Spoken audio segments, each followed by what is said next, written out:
আমার কয়েকটি প্রশ্ন আছে, একসাথে করে ফেলি। শিবির মেয়েদের জন্য কতটুকু উদার? মেয়েদেরকে তারা কিভাবে সংগঠনে স্থান দেয়?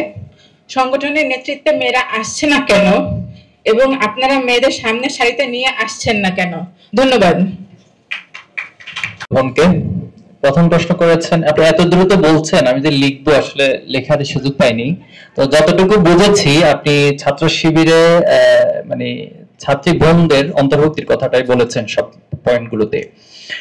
মেয়েদের প্রতি কতটুকু উদার, এই প্রশ্নের উত্তর আসলে ছাত্র শিবির তার একজন সন্তান হিসেবে আমি আমার মাকে যেভাবে ফিল করি এবং আমার বোনকে যেভাবে ফিল করি, আমাদের প্রতিটি ক্যাম্পাসে ছাত্র শিবির প্রত্যেক জনশক্তি সেই একই চোখেই শিক্ষার্থী বন্ধুদেরকে দেখতে চায়। এটি আমাদের মূল কনসার্নের জায়গা। তো একটি পয়েন্ট আমার আগে বক্তাও বলেছিলেন যে এমন একটা পরিবেশ আমরা তৈরি করতে চাই যেটি দর্শন এই চিন্তা তো দূরে থাক, কোন এক ছাত্রী বোনের প্রতি কেউ কোনো কটু চিন্তা নিয়ে, খারাপ চিন্তা নিয়ে তাকাবে, এই পরিবেশটা আমরা ক্যাম্পাস থেকে রহিত করে দিতে চাই। আল্লাহ সাল্লাম একবার বলেছিলেন যে সানা থেকে হাজার মাইল পর্যন্ত কোন একজন মেয়ে হেঁটে যাবে অথবা কোন একজন মহিলা হেঁটে যাবে, কিন্তু মানুষের মাঝে শুধুমাত্র আল্লাহর ভয় ব্যতীত আর কোনো ভয় থাকবে না। সেই পরিবেশটা আল্লাহ সাল্লাল্লাহু আলাইহি ওয়াসাল্লাম স্বপ্ন দেখেছিলেন এবং স্বপ্ন আল্লাহ সাল্লাল্লাহু আলাইহি ওয়াসাল্লাম সাহাবায়ে আজমাইনদেরকে দেখিয়েছিলেন এবং তার বাস্তব রূপ আমরা খোলাফায়ে আজমাইনের যুগে দেখেছি। তো সেই একই স্বপ্নটাও আমরা দেখতে চাই। হয়তো আমরা কতটুকু পারবো জানি না, কিন্তু কোন এক প্রজন্মের হাত ধরে এটা অবশ্যই বাস্তবায়িত হবে। শুধু জাহাঙ্গীরনগর না, বাংলাদেশের প্রতিটি ক্যাম্পাস, প্রতিটি অলিগলি, পুরো বাংলাদেশ এমন পরিবেশের মধ্যে যাবে যে কোন একজন মেয়ের দিকে, কোন একজন নারীর দিকে কোনো খারাপ দৃষ্টি নিয়ে কেউ তাকাবে, সেই পরিবেশটা আমরা উঠিয়ে দিতে চাই ইনশাআল্লাহ। ছাত্র শিবিরে অন্তর্ভুক্তির বিষয়টা যেটি বলেছেন, ছাত্র শিবিরের জন্য শিক্ষার্থী হিসেবে যে কোনো অধিকার আদায়ের কাজে সম্পৃক্ত হওয়ার সুযোগ রয়েছে, কিন্তু একটা জায়গায় আমরা খুব বেশি সচেতন থাকবো, সেটা হলো কারণ আমাদের অপর যে ছাত্র সংগঠনগুলো আছে তারা একটা কমিটি দেয়, কমিটির সংখ্যা হয় 200, 250 অথবা 300 প্লাস, এরকম কমিটির সংখ্যা আমরা প্রায় সময় দেখি। তো সেখানে আমাকে খুঁজে বের করতে হয় যে কতজন নারী শিক্ষার্থী আছে।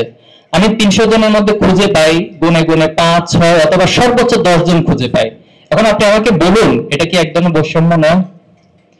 তো এটা যদি বৈষম্য হয়ে থাকে তাহলে আমাদের কনসার্নটা কি? আমরা চাই যে ছাত্রীদেরও ঠিক সেম ওয়েতে 200 জনের একটা কমিটি হোক একটা ক্যাম্পাসে, এবং সেই 200 জন কমিটির নেতৃত্ব ছাত্রী বোনরাই প্রধান হিসেবে দিবে, আমরা সেটা চাই। এখন আপনি এখন ছাত্রের অধীনে থেকে ছাত্রী হিসেবে সেখানে অন্তর্ভুক্ত হচ্ছেন, আমরা এই নেতৃত্বটা চাই না। আমরা চাই আপনি আপনার অঙ্গনে, আমরা যদি এখনো পরিসংখ্যানটা দেখি যে মেজরিটি ইউনিভার্সিটিতে 50-50 থাকে ছাত্র এবং ছাত্রী, এবং কিছু ক্ষেত্রে মোর দেন 50% ছাত্রী বন্ধুর সংখ্যাটা হয়ে থাকে।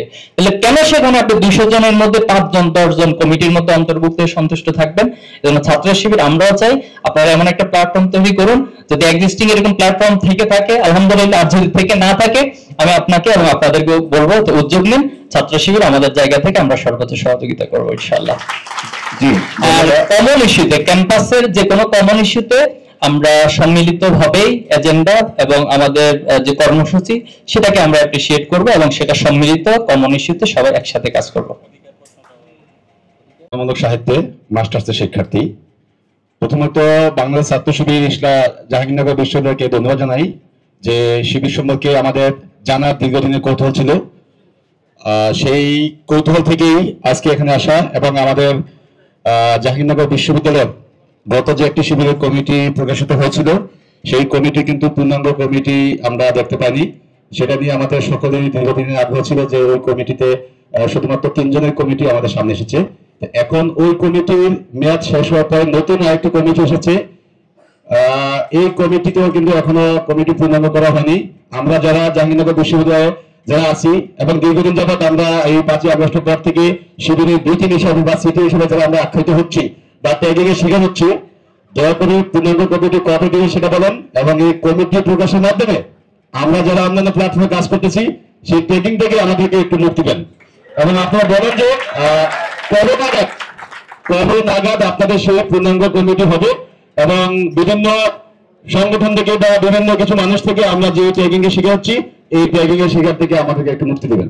আপনার এই প্রশ্নের উত্তরটা কে দিতে চান, মানে কার কাছ থেকে নিতে চান? এটা যদি এটা আমাদের জাহাঙ্গীরনগর বিশ্ববিদ্যালয় বর্তমানে শিবিকা যিনি সভাপতি আছেন, সেক্রেটারি আছেন, তার বিশ্ববিদ্যালয় শাখা ছাত্র শিবির সভাপতি মহিবুর রহমান মহিব ভাইকে অনুরোধ জানাচ্ছি প্রশ্ন। এখানে দুইটা পার্ট হয়ে গেছে, একটা হচ্ছে যে কমিটি। তো আমরা কেন্দ্র থেকে যেটা করি যে সারা দেশে আমাদের ক্যাম্পাসগুলো এবং মহানগর জেলা শাখার মূল কমিটি আমরা কেন্দ্র থেকে দিয়ে থাকি, আর বাকি ফুল এখতিয়ারটা থাকে শাখা সভাপতির, এবং তিনি তার যারা জনশক্তি রয়েছেন তাদের সাথে পরামর্শ ভিত্তিতে কমিটি দিয়ে থাকে। তো আমরা সেই পার্টটা আমি ভাইয়ের কাছে পাস করছি।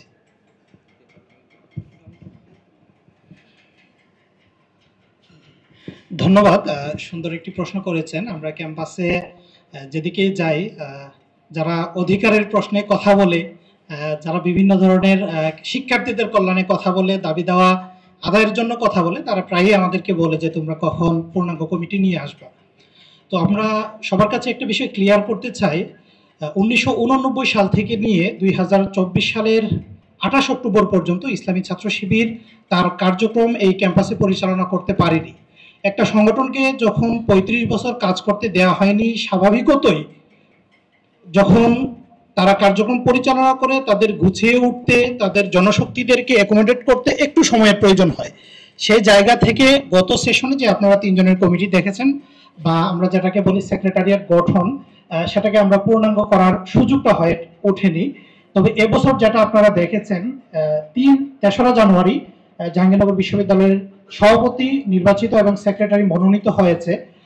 এভাবে করে সারা দেশের সকল শাখাগুলোরই সেট আপ হয়েছে এবং প্রত্যেক শাখা তার আভ্যন্তরীণ সেক্রেটারিয়েট গঠন করছে। আমরা আশা করছি দ্রুত সময় মানে রাজনৈতিক কোনো দ্রুত সময় বলবো না, আমি আগামী 2 দিনের মধ্যেই ইনশাআল্লাহ আপনাদেরকে জাহাঙ্গীরনগরের পূর্ণাঙ্গ একটা সেক্রেটারিয়েট বডি দেখাতে পারবো ইনশাআল্লাহ।